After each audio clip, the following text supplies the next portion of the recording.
नमस्कार, मैं कमलेश कबीर आपका एक बार फिर स्वागत करता हूं इस नए एपिसोड में। आज के इस एपिसोड में हम चर्चा करेंगे जैसे ही लोकसभा और राज्यसभा से वक्फ बिल संशोधन अधिनियम जो है वो पारित हुआ, पास हुआ, उसके बाद चर्चा का विषय बना हुआ था कि क्या सुप्रीम कोर्ट कहीं ऐसा तो नहीं है कि केंद्र सरकार के इस बिल के ऊपर रोक लगा देगा। और चिंता जायज भी है, क्योंकि इससे पहले अगर आप देखोगे तो सीएए, आरटीआई, इसके अलावा इलेक्शन कमीशन से, चुनाव आयोग से रिलेटेड और पूजा स्थल अधिनियम जो है वो, इन सब के ऊपर पहले से ही सुप्रीम कोर्ट में मामला फंसा हुआ है।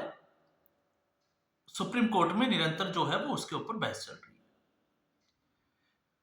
अच्छा, इसके अलावा अगर हम बात करें तो जब आर्टिकल 370 और 35A जब केंद्र सरकार ने इसको पारित किया था,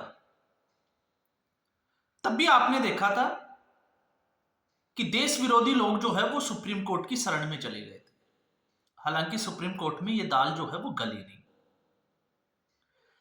अब जब ये चर्चा जोरों पर है कि क्या सुप्रीम कोर्ट इसके ऊपर रोक लगा सकता है क्या, तो सुप्रीम कोर्ट के पास पावर्स क्या है, पहले इसको समझना जरूरी है। सुप्रीम कोर्ट केंद्र सरकार के द्वारा पारित किसी भी बिल को अगर लगता है कि वो असंवैधानिक है तो उसके ऊपर रोक लगाने का पूर्ण अधिकार रखता है, या हम कहें अगर उससे मौलिक अधिकारों का किसी नागरिक का हनन होता है, सिर्फ तभी जो है वो सुप्रीम कोर्ट किसी भी कानून के ऊपर जो संसद से पास होता है 2/3 बहुमत से, उसके ऊपर रोक लगा सकता है। अब ये तो हुई सुप्रीम कोर्ट की पावर। लेकिन अब हम जब जिस चर्चा कर रहे हैं वक्फ बिल की, तो वक्फ बिल पे एक बात जो हमें समझनी चाहिए, और वो ये है कि जब केंद्र सरकार ने मन बना लिया कि वक्फ बिल संशोधन अधिनियम 2024 को पारित कराना ही है, तो क्या केंद्र सरकार ने इससे पहले जो कानूनी दांवपेच इसमें जो है वो अड़ंगा लगा सकते थे, क्या उसके ऊपर चर्चा नहीं की होगी? तो ये अगर हम सोच रहे हैं तो मुझे लगता है कि ये भूल होगी। हालांकि सुप्रीम कोर्ट का भी एक इतिहास है और हमारी चिंता भी जो है वो जायज है, क्योंकि कई मौकों के ऊपर सुप्रीम कोर्ट ने केंद्र सरकार के खिलाफ जाकर जो है वो फैसले दिए। तो इसलिए हमारी चिंता जो है वो जायज है। लेकिन केंद्र सरकार की अगर हम बात करें तो मुझे नहीं लगता कि अमित शाह और नरेंद्र मोदी, क्योंकि आपने देखा होगा आर्टिकल 370 उसकी जो बहस में या जो कमांड थी वो अमित शाह के पास थी, और वक्फ बिल संशोधन अधिनियम 2024 था उसमें भी अमित शाह को। तो ये सारे मामले जो है वो अमित शाह को ही दे रखे हैं। नरेंद्र मोदी ने जो है वो विदेशी, जिसको हम कहें कि मामलों से रिलेटेड जितने भी जो मामले हैं वो खुद देख रहे हैं। आपने देखा होगा अभी वो विदेश यात्राओं पे। तो ये सारा जो है वो हमें समझना चाहिए। लेकिन जब हम वक्फ बिल की ही बात करते हैं तो वक्फ बिल को लेकर, क्योंकि अब चूंकि ये राष्ट्रपति से भी मंजूर हो चुका है, मंजूरी मिल चुकी है, हस्ताक्षरित है, तो अब केंद्र सरकार ने यह तय करना है कि इसको लागू कब से करना है। तो कानून पास हुआ, राष्ट्रपति ने इसको मंजूरी दे दी। अब कब इसको जो है वो तारीख, वो केंद्र सरकार जो है वो एक गजट नोटिफिकेशन जारी करेगी और उसके बाद में ये तय होगा। तो हम उसमें नहीं जाके हम बात करते हैं इस वक्फ बिल संशोधन अधिनियम की।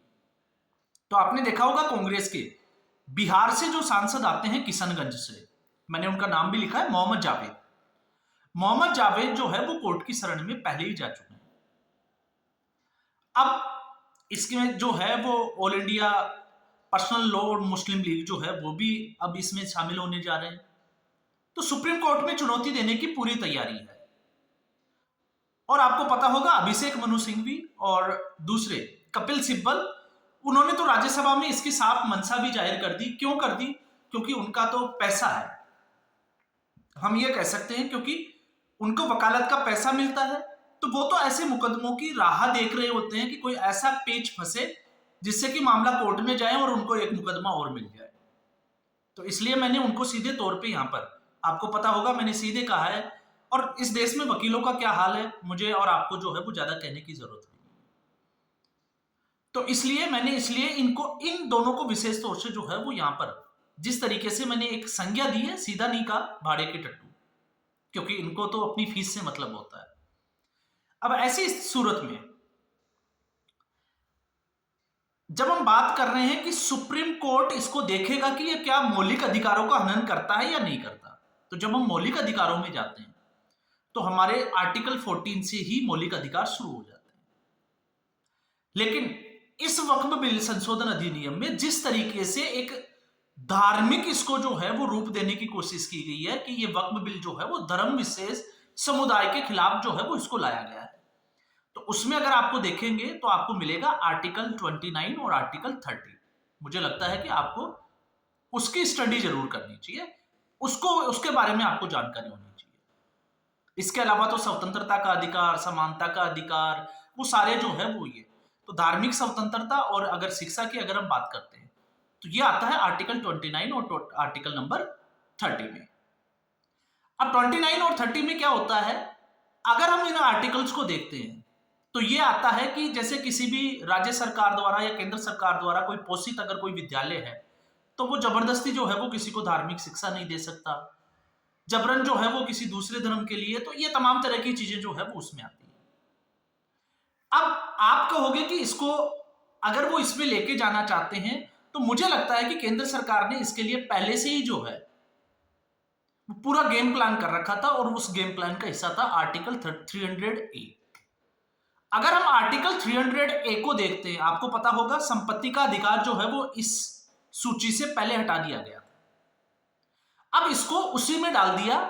300A में अगर हम बात करते हैं तो केंद्र सरकार ने इसको वक्फ बिल को धार्मिक नहीं करके इसकी प्रॉपर्टी के ऊपर ले गए। अब प्रॉपर्टी के ऊपर कैसे, आपको पता होगा कि कोई भी व्यक्ति वक्फ जो है वो अपनी प्रॉपर्टी को कब कर सकता है, कैसे दे सकता है,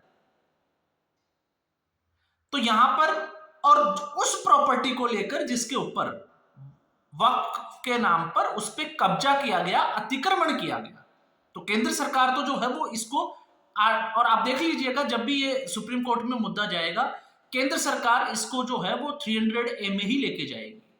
हालांकि तय जो है वो सुप्रीम कोर्ट को करना है, क्योंकि अभी ये याचिका लगी है और सुप्रीम कोर्ट को पहले ये तय करना पड़ेगा कि ये संवैधानिक है या असंवैधानिक है। अगर ये संसद से पारित बिल संवैधानिक है तो ये मामला जो है वो यही खारिज हो जाएगा, फाइलें यहीं बंद हो जाएगी, और अगर ये असंवैधानिक है तो फिर जो है वो ये सुप्रीम कोर्ट, आपको पता है कि इस पे स्टे लगा सकता है, फिर लंबी बहस भी प्रक्रिया में जा सकता है, तो वहां पे हम थोड़ा सा सोच सकते हैं। तो अगर हम देखें तो आर्टिकल 300, तो फिर संसद के पास कौन सी शक्तियां हैं, हमें उसको भी पढ़ना चाहिए, उसको भी समझना चाहिए। तो अगर इंडियन कॉन्स्टिट्यूशन के आर्टिकल नंबर 246 को हम स्टडी करते हैं तो आर्टिकल नंबर 246 की अनुसूची अगर आप 7 को देखोगे, जिसमें आप कॉलम वाइज 1 2 3 देखोगे, तो इसको 3 मेन कॉलम में जो है वो डिवाइड किया गया है। पहला है संघ सूची। संघ सूची का मतलब है जिसमें संसद जो है वो फैसले ले सकती है। आर्टिकल 246 का मतलब है जिसमें संघ सूची, राज्य सूची और समवर्ती सूची। संघ सूची जिसमें केंद्र सरकार फैसला ले, राज्य सूची जिसमें राज्य सरकार जो है वो फैसला ले, चुनी हुई विधायिका जिसको हम कहते हैं, और एक है समवर्ती जिसमें दोनों का जो है वो अधिकार क्षेत्र आता है। तो संघ सूची में कौन सी चीजें आती है, जैसे रक्षा सौदों से रिलेटेड कुछ हो गया या रक्षा मंत्रालय से रिलेटेड हो गया, विदेश मंत्रालय से रिलेटेड हो गया, तो ये सारी जो है, या जैसे दूरसंचार वगैरह, तो ये आईटी सेक्टर वाली ये सारी जो पावर्स है जिसके ऊपर संसद में कानून बनाया जा सकता है, इसकी पावर जो है वो संसद के पास निहित है। कॉलम नंबर 2 को अगर हम देखते हैं तो राज्य सूची, तो राज्य सूची में क्या आएगा, जैसे पुलिस विभाग से रिलेटेड कोई कानून बनाना है, पर्यावरण संरक्षण से संबंधित बनाना है, वनों से संबंधित, तो इस तरीके के मामले जो है वो उसमें चले जाएंगे। फिर उसके बाद में आता है समवर्ती सूची। तो समवर्ती सूची में जैसे आपका देखोगे, मैं यहाँ पे थोड़ा सा गलत बोल गया, राज्य सूची में अगर आप देखोगे तो पुलिस, स्वास्थ्य, शिक्षा, ये चीजें आती है। समवर्ती सूची में जैसे फॉरेस्ट डिपार्टमेंट हो गए, फॉरेस्ट से रिलेटेड कोई कानून बनाना है, पर्यावरण संरक्षण, इसके अलावा जो है वो आप बात कर सकते हैं वो जैसे एजुकेशन से रिलेटेड कोई पॉलिसी है तो उसमें भी दोनों को अपने अपने अधिकार हैं। और एजुकेशन पॉलिसी पे तो आपको पता ही होगा अभी जिस तरीके से तमिलनाडु और केंद्र सरकार के बीच में जो चल रहा है। तो आर्टिकल 246 जो है वो इसकी पूरी पावर जो है वो संसद के पास है। तो संसद अपने दायरे में रहकर जो है वो कानून बनाती है। लेकिन इस देश का जो भविष्य है आपको पता होगा किस तरीके से हम भविष्य को देखते हैं, क्योंकि पास्ट की कुछ चीजें जो है वो बीच में आ जाती है। तो अब तक आपने देखा होगा कांग्रेस पार्टी का इतिहास, तो कांग्रेस पार्टी के इतिहास में एक के बाद एक जो है वो मुस्लिम तुष्टीकरण के लिए संविधान को बदला गया, या बदला गया नहीं कह सकते, क्योंकि संविधान में ऐसा प्रावधान रखा गया है कि समय के साथ में अगर किसी कानून को बदलना पड़े तो उसमें बदलाव किया जा सकता है। संसद में उसमें जो है वो 2/3 बहुमत जो है वो उसके साथ पारित होना चाहिए। तो कंडीशन तो डाली, कांग्रेस पार्टी ने ऐसा किया भी। लेकिन सुप्रीम कोर्ट का अगर आप देखोगे तो आपको पता चल जाएगा जिस तरीके से सुप्रीम कोर्ट के फैसले को भी कांग्रेस पार्टी ने पलटने की कोशिश की है। तो कांग्रेस पार्टी का तो इतिहास रहा है, लेकिन इस मामले में कांग्रेस पार्टी अब लग रहा है कि फंसती हुई नजर आ रही है।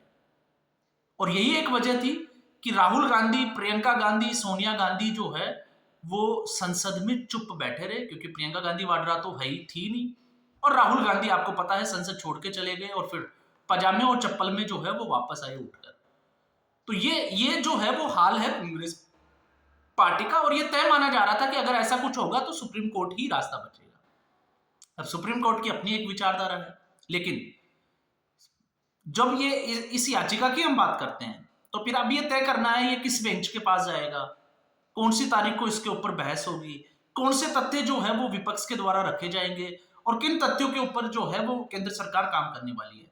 लेकिन आप अगर हम इसको देखें तो मुझे नहीं लगता कि केंद्र सरकार और इस बिल को मौलिक अधिकारों की दृष्टि से देखना चाहिए। मुझे लगता है कि इसको संपत्ति का जो अधिकार है जिसको पहले खत्म कर दिया गया था, लेकिन कुछ क्लॉज इसमें आर्टिकल 300A में जो जोड़े गए हैं, अगर हम उसको देखें तो ये सारा जो है वो है तो डिस्प्यूट वही ना, क्योंकि वक्फ में जिन लोगों की प्रॉपर्टी है, किस तरीके से वो ली गई, उसकी प्रक्रिया क्या है, उस किन लोगों को लीज पर दी गई, तो मामला तो जो है वो उसके लिए है। क्योंकि तो बिल, वक्फ बिल को, या हम कहें कि वक्फ बोर्ड को तो केंद्र सरकार ने खत्म ही नहीं किया।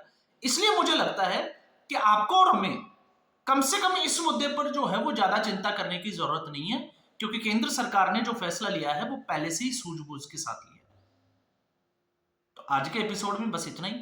उम्मीद करूंगा वीडियो एपिसोड आपको पसंद आया होगा। वीडियो को लाइक करें, शेयर करें, चैनल जरूर सब्सक्राइब करें। धन्यवाद।